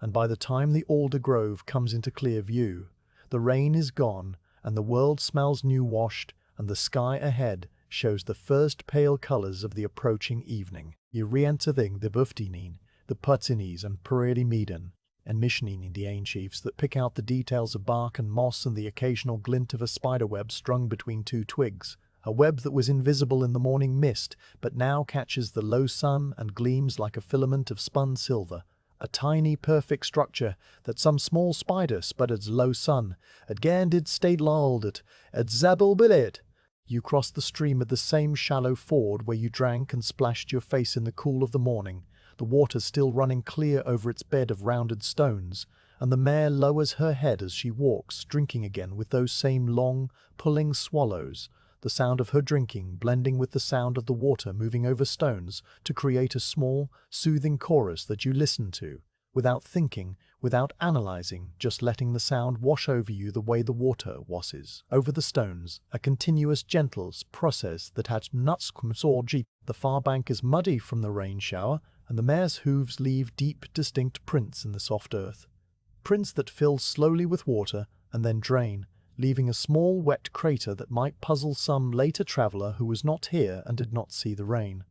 A tiny mystery that will be solved or not solved without any consequence. Just one more small mark on a landscape that is full of small marks, most of them meaningless, all of them temporary. Beyond the trusted this half, beyond the trusted this and that's neither Tim. Besides addition with the point of vision that is slower than it was on the descent, but still steady, still strong, still capable of carrying her all the way to the camp without any sign of fatigue beyond the slight darkening of her coat, where sweat has begun to gather under the tandle, under saddle pad. A dampness that you will attend to when you arrive, troll rhine her whelm troy slowly, till is sal this The evening is gathering in the eastern sky by the time you reach the top of the slope. The blue deepening into a rich, dark indigo that holds the first faint stars, and the air grows cooler, the warmth of the afternoon giving way to the crisp, clean chill of the approaching night, a chill that makes you draw your cloak around your shoulders and settle deeper into the saddle, your body adjusting to the change in temperature, with the same quiet, automatic response that has governed every action of this long, slow, peaceful day. The tea calm. And if you chill, it were a small, a static night amid the twilight routines at the beginning of the even of the foot quest of that once. Unpert. A rewotus without in the deboden by the end, the skittis just a subpool of a my varl of a fine that I made the by tame put it in a death to glad, I said this set of you ride into the forward camp just as the evening cook fires begin to glow orange beneath the iron pots, their flames licking upward in slow, lazy curls that cast dancing shadows across the trampled grass and the low leather tents, and the smell of boiling barley and stewed lentils drifts across the open ground in a warm, savory wave that reaches you before you have even passed the sentry post, stirring a hunger that has been quietly growing in your stomach for the last several miles of the ride. The sentries at the gate are the same two men who watched you leave in the grey mist of the early morning, though they have changed their positions, and their cloaks are dry now instead of damp, and they recognize you with a lift of their chins and a slight relaxation of their shoulders that says you are expected, your return noted, your presence accounted for in the small, careful tally of riders that the Decurion keeps in his head at all times. A mental list of who is out and who is still somewhere in the wide, quiet country between the horizon. It's all the dim, thick watched, heppeld up pub. Yet many dingfing fit the mission.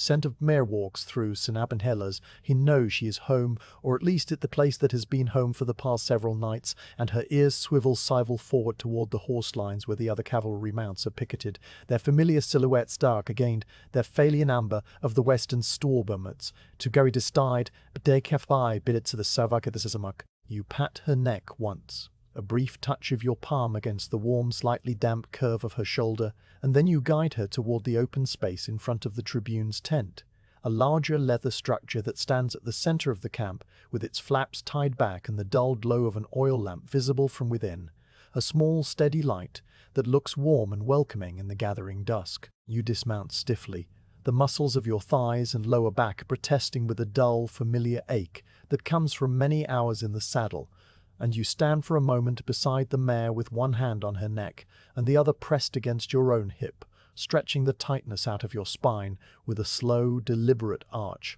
that makes you feel slightly taller and slightly more human.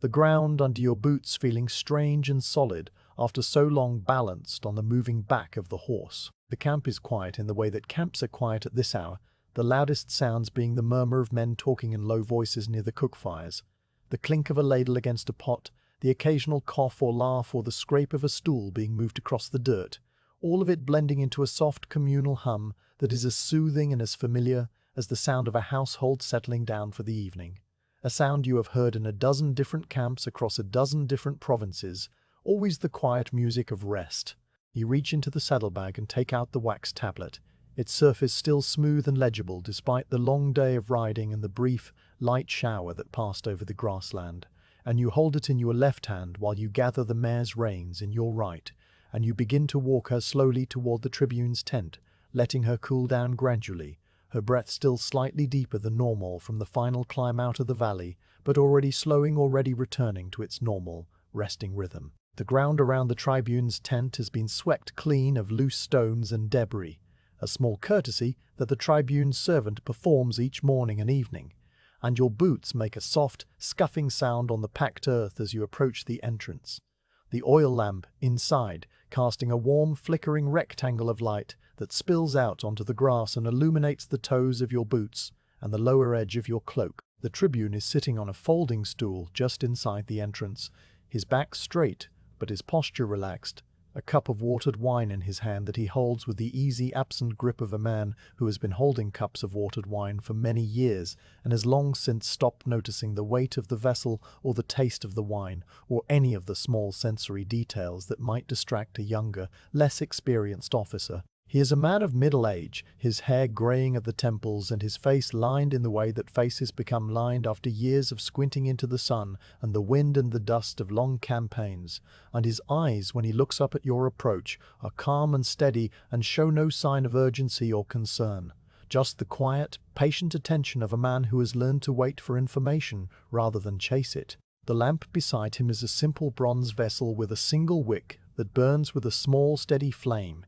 and the light it casts is dim and golden, softening the lines of his face and the folds of his cloak and the leather of the tent walls, creating a small, warm pocket of illumination in the growing darkness of the evening. He gestures with his free hand for you to enter, a slight, economical movement of the fingers that you've seen him make 100 times, and you duck under the flap of the tent and step inside, the change from the cool evening air to the warmer, stiller atmosphere of the tent registering as a slight flush on your cheeks and a faint smell of lamp oil and leather, and the clean, dry scent of the wool rug that covers the crown cloth, a rug that the tribune carries with him from camp and that has been spread out here as lives cuffed, and at walked stable glittered fat cart. The mare waits outside, her head drooping and her eyes half closed, her reins trailing on the ground in the way that you have trained her to do, standing quietly without being tied, a habit that has taken years to establish, and that you are quietly proud of,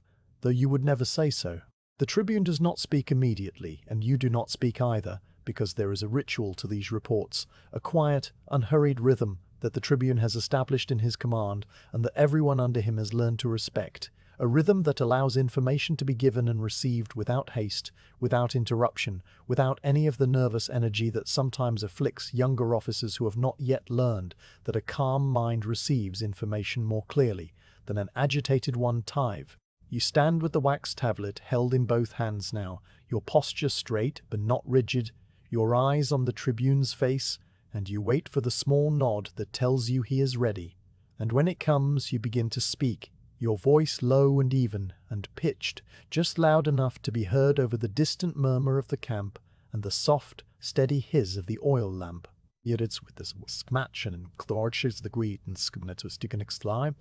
The soft pack near the twitch in the spuntered for the cigarettings that should be avoided for and sprouted.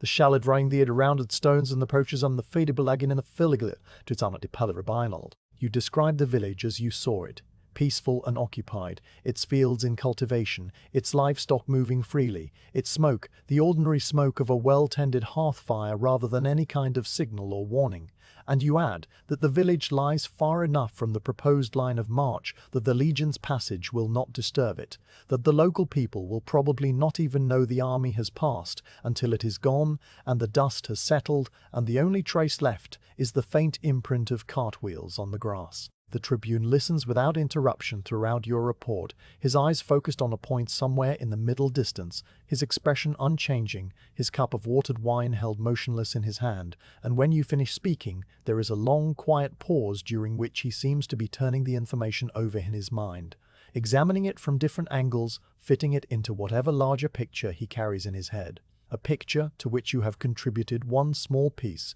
one narrow strip of landscape that will be combined with the reports of the other scouts to fab of the terpedal the fed of the terrapated. He asks only a few quiet questions, his voice as calm and as unhurried as your own was when you gave the report. And he does not ask them all at once, but one at a time, with long pauses between them, as though each question deserves its own separate moment of consideration before the next one is asked. He asks about the gradient of the northern slope, whether it is steady or stepped, whether the carts will need to be double-teamed on the climb, or whether they can manage it with their usual teams of oxen, and you tell him that the gradient is steady, that the track zigzags in the steepest sections, that a fully loaded cart should manage the climb without difficulty in dry weather, but might struggle if rain turns the climb soil to slick, slippery mud. He nods at this, a slow, thoughtful nod, and he asks about the width of the ford, whether two carts could cross side by side,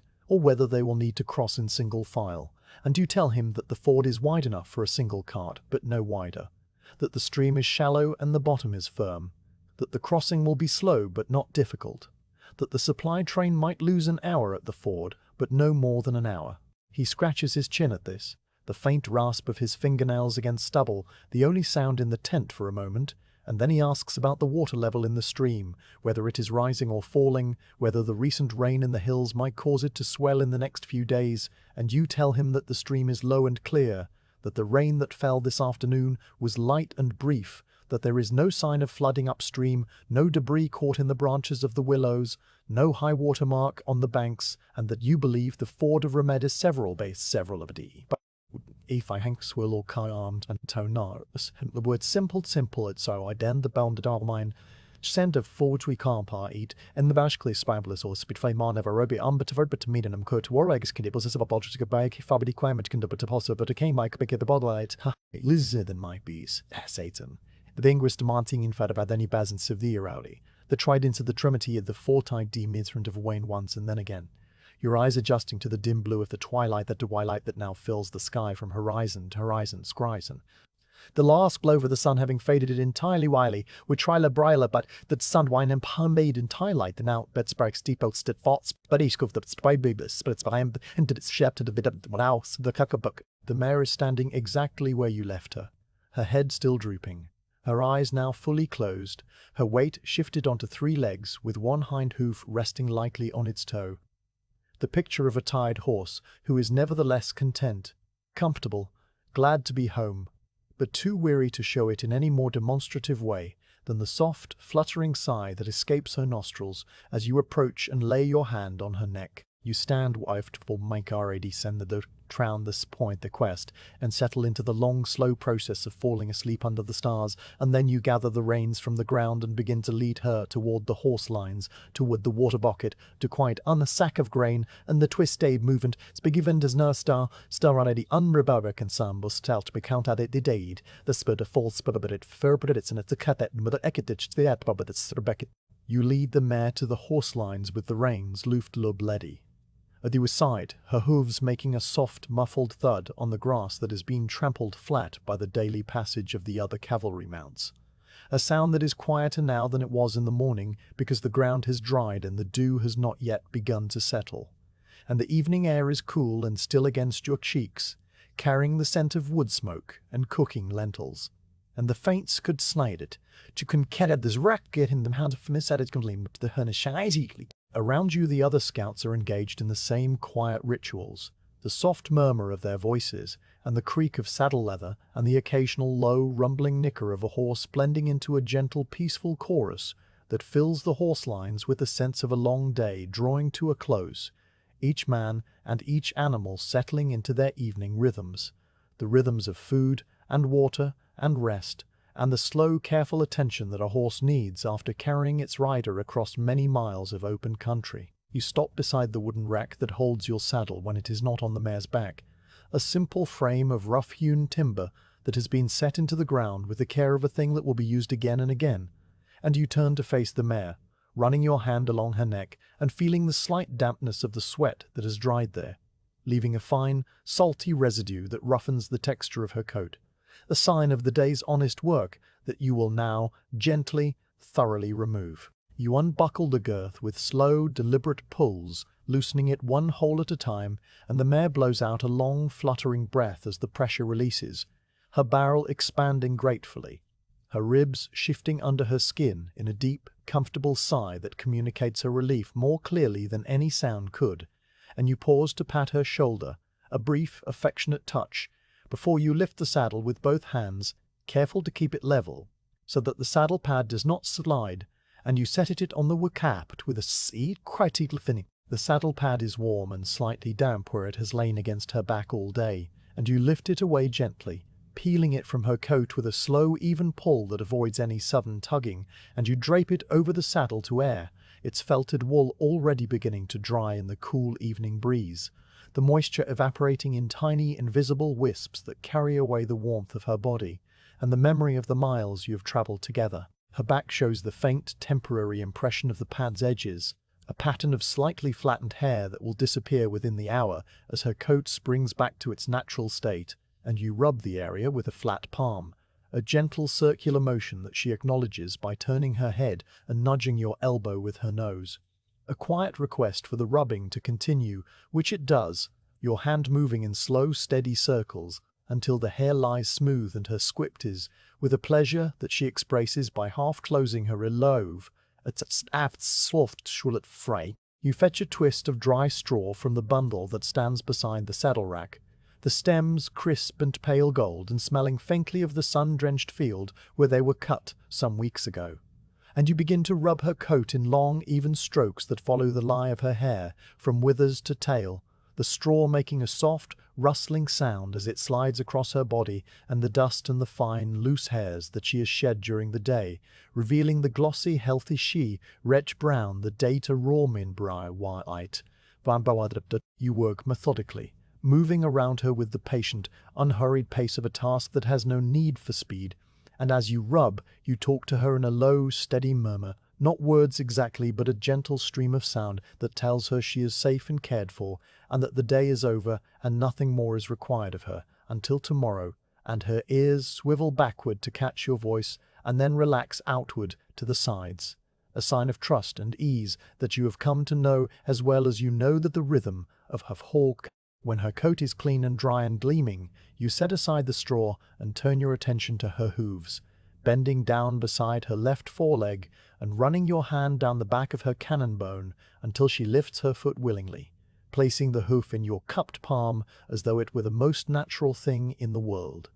A gesture of complete, unhesitating trust that still moves you in some quiet, wordless way even after all the thousands of times you have performed this same action. You take the curved iron hoof pick from your belt, its handle worn smooth by the grip of your fingers, and you begin to clean the underside of her hoof, removing the small stones and the packed dirt and the fragments of dry grass that have accumulated in the grooves on either side of the frog, working the pick with a gentle, careful pressure that never digs or scrapes, but simply lifts the debris away, leaving the frog clean and the sole clear, and the white line visible as a pale, even margin that indicates a healthy hoof. The mare stands with her eyes fully closed now, her head drooping and her weight shifted onto her other three legs, her whole posture a picture of deep, trusting relaxation, and occasionally she blows air through her nostrils in a long, slow sigh that stirs the dust on the ground and flutters the hairs of her fetlock, a sound of pure, animal contentment that you feel, as a small, warm glow in your chest, the quiet satisfaction of caring for a creature who depends on you and who repays your care with this silent complaints. You move around her in a slow circle, lifting each hoof in turn, bracing it against your thigh while you clean it, your thumb pressing gently against the frog to check for any tenderness or heat or swelling, finding none, only the cool, slightly spongy texture of a healthy hoof that has carried her faithfully and will carry her again tomorrow. And when all four hooves are clean and smooth and free of debris, you set them down one by one and straighten up, pressing your hands into the small of your back to ease the slight stiffness that has gathered there from bending over the you finay quiet gang mustanity, lashed to command can crit the quite steady while she drinks. Her muzzle plunged into knee canister in the skull, but the donk will be permits the fluids. She lost you the squash and sound, and a throat working in long webema three-crutch fikeri. When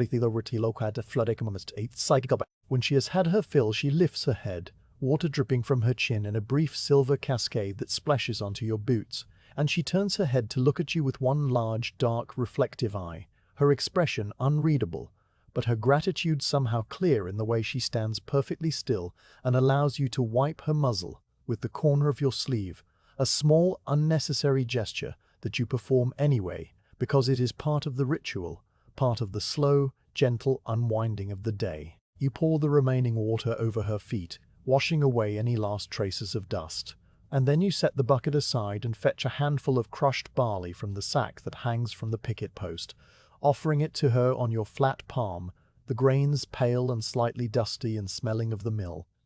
And she eats them with a delicate lipping motion, her whiskers tickling your skin and her breath warm and sweet, each grain disappearing with a soft, crunching sound that seems very loud in the quiet of the evening. For papers and debation minded of the slate, and then slow firm pressure of the Ravana neck, a slow firm pressure of your palm that she acknowledges with a small twitch of her ear, and then you step back and look at the nail, with her for a moment. Standing there in the dim light, with a staining with a hard worth a complavenum, a fallen of a horse at a degrempet again that it of geclaid by the talus, you lean you all stommed if the fjord of canatatamsies wool. Teacher, this setting is for where did you stands to ribs, and you stand there for a while, not moving, not thinking, just being, letting the quiet of the evening fill you up. The sounds of the camp settling around you like a blanket, the low murmur of the other scouts, Storfik among the cells, the quink selde bedeld, and below de grold, at a lodi style de below a sound, several that have cells verkehren in it, sedep, the stars are ficklies and the sniffersence. And five its theen midas glebelage in the sneffery, a mix mine a tiny steady point of light in a vast dark sea, and you find the familiar constellations that you have navigated by since you were a boy. The hunter with his belt of 3 bright stars, the bear that circles the pole, the bright, steady light of the evening star, hanging low in the west, and you trace them with your eyes, did snod. Proken denobicate, tonight, but it's not kane, but it's fed had tadit cowbit the kavata. Resist finning bigot to hide a bit to this and kide ups primed. To reply men frumding this ye 8 sentence with a stapine these around to stammy stew manastrates and at the spenting news the nut disblame citadane and string you of stream ye 5 and moive vegetable light and gadel. And some bubble by covered rackins of mind is a partic slumber massively so what that bunsen in the mime of the tump of fighter I when the time I can mind of a cinematic to did I take and became and can foul of it. What if we light it slowly and you eat it nightly spooning it into your mouth one bite after enough to get into the warmed be did the bebar mine is up the piet the pod that sailed a far that sheet inside the treats the tooth that it's a mole that shraked. You take your place at the edge of the camp during the first watch, a duty that falls to you once every few nights, and that you have come to regard not as a burden, but as a quiet, solitary hour of stillness that belongs entirely to you, a stretch of time when the rest of the camp sleeps and the world reduces itself to the simple, steady components of darkness and starlight and the soft, continuous sounds of the night. The post is a simple one, a log placed at the northern perimeter, where the embankment dips slightly and the view opens across the grassland toward the dark silhouette of the alder grove and the distant, invisible hills beyond, and you settle onto the log with the same familiar easing of weight that you use when mounting the mare or sitting down to your evening meal. A smooth, automatic motion that your body performs without any instruction from your conscious mind. A heavy blanket is wrapped around your shoulders, its wool thick and slightly rough against your neck, and it holds the warmth of your body close, trapping a pocket of still air between the fibers that keeps the night chill at bay, a chill that is not yet cold enough to be uncomfortable, but that carries the faint, clean sharpness of the high, open country after the sun has been down for several hours. Your spear is planted upright in the soft soil beside you, its butt pressed firmly into the earth, and its shaft rising straight and dark against the paler background of the starlit sky, and you can feel its presence without looking at it, the way you can feel the presence of a familiar object in a familiar room, a quiet, reassuring solidity that requires no attention but provides a small, constant comfort simply by being there. The blade is still sheathed in its protective cover of oiled wool, a precaution against the damp night air that can rust iron in a single evening if left exposed. And you checked the cover when you first sat down, running your fingers along its edge to make sure it was secure. A small habitual action that you performed without thinking and that now fades from your memory as completely as the other small habitual actions of the day.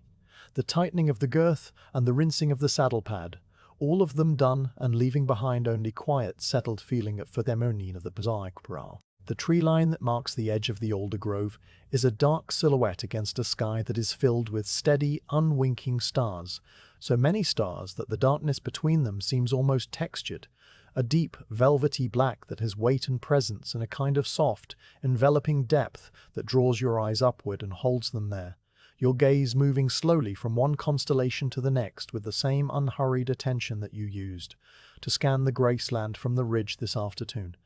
Then the sight, fish and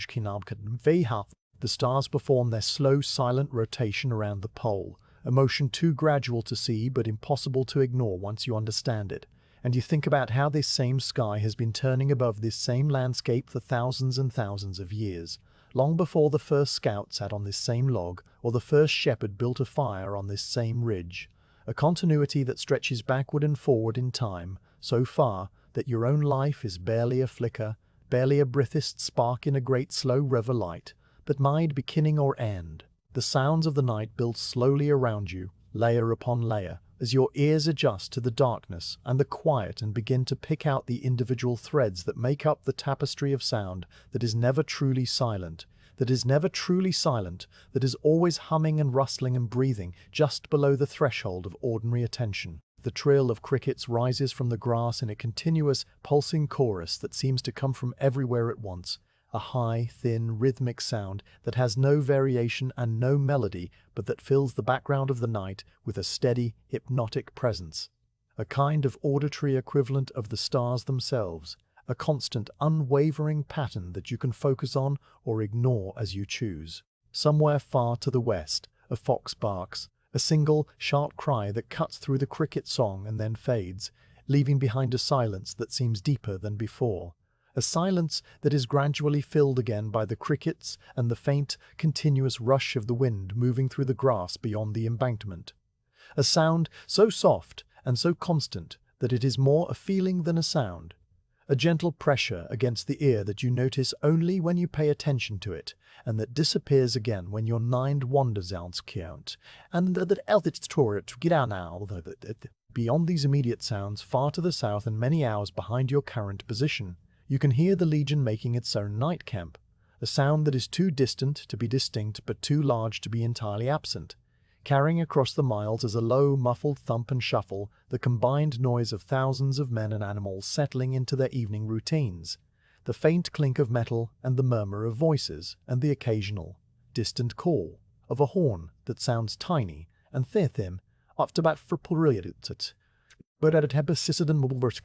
you picture them in your mind as you listen, the long, ordered rows of tents and the carefully dug earthworks and the sentries standing their own watches at their own posts, a great sprawling temporary city of canvas and discipline that will fold itself up at dawn and crawl forward another day's march, a slow, deliberate progress that has been going on for weeks and will continue for weeks, more, a rhythm as steady and as predictable as the rhythm of the seasons or the rhythm of the mare's walking stride. You add a branch to the small watchfire that burns beside your post, a fire that is not large or bright, just a modest, contained flame that provides enough light to see by and enough warmth to keep your hands comfortable when the chill of the night deepens toward its coldest hour just before dawn, and you watch the sparks rise vertically into the still air, tiny, bright orange motes that climb in a straight, unwavering line until they reach the height of the tent tops and then vanish, winking out one by one. The fire crackles softly as the new branch catches,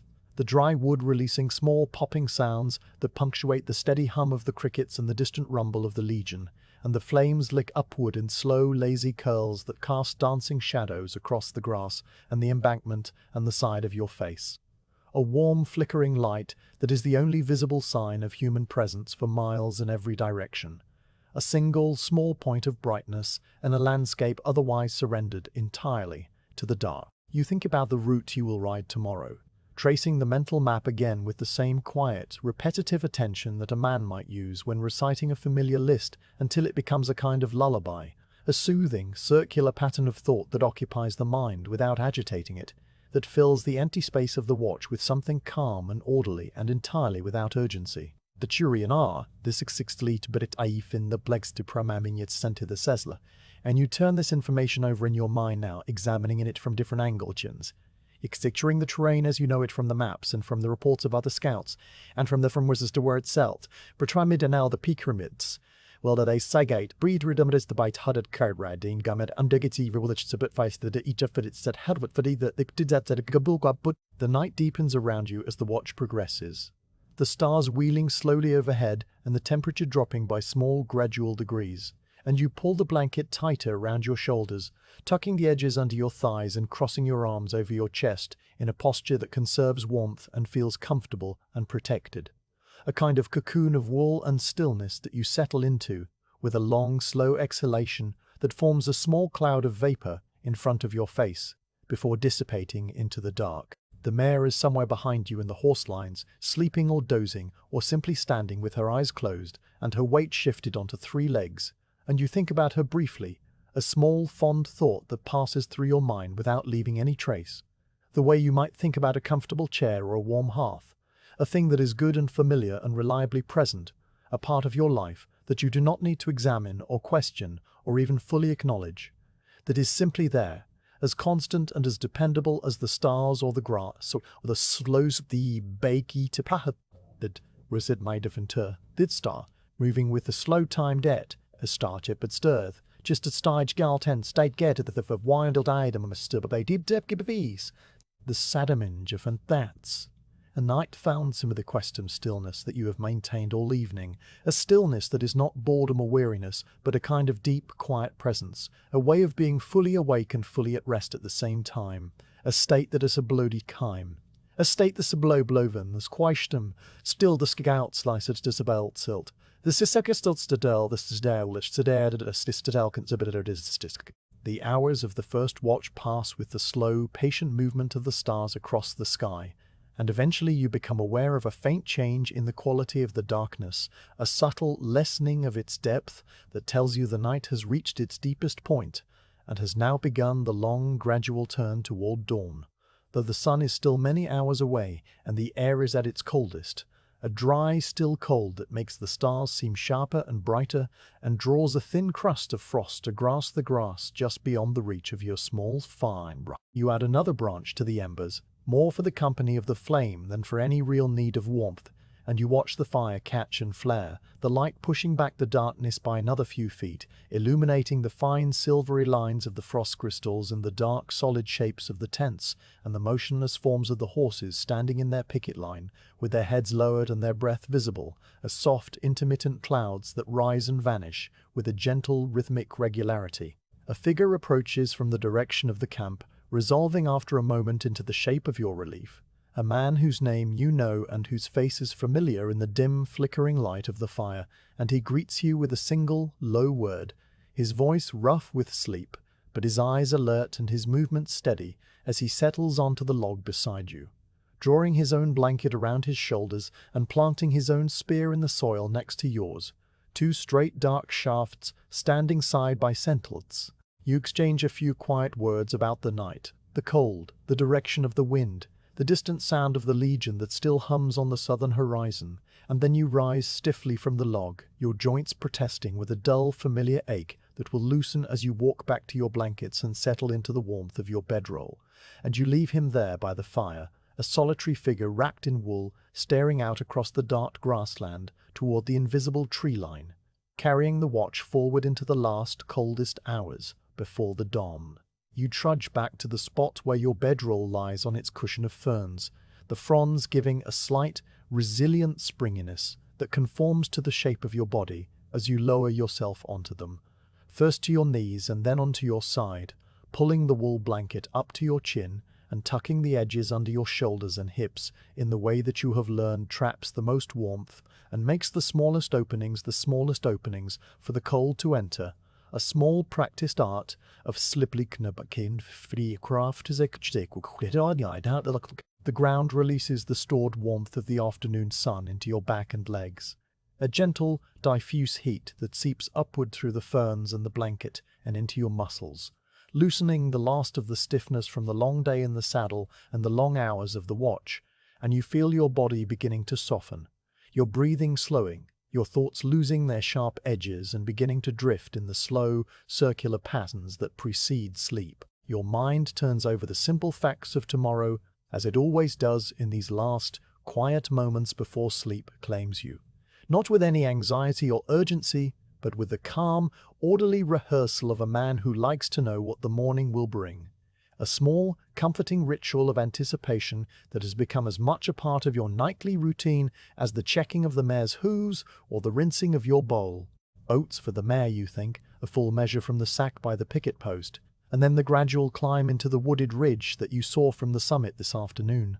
The dark green line of conifers that stretches across the lower slope of the next hill, and a possible second stream crossing marked on the map that you will check against your own observations, testing the depth and the bottom and the firmness of the approaches. All the same tasks you perform today. All the same tasks you perform today. All the scout that you will Province.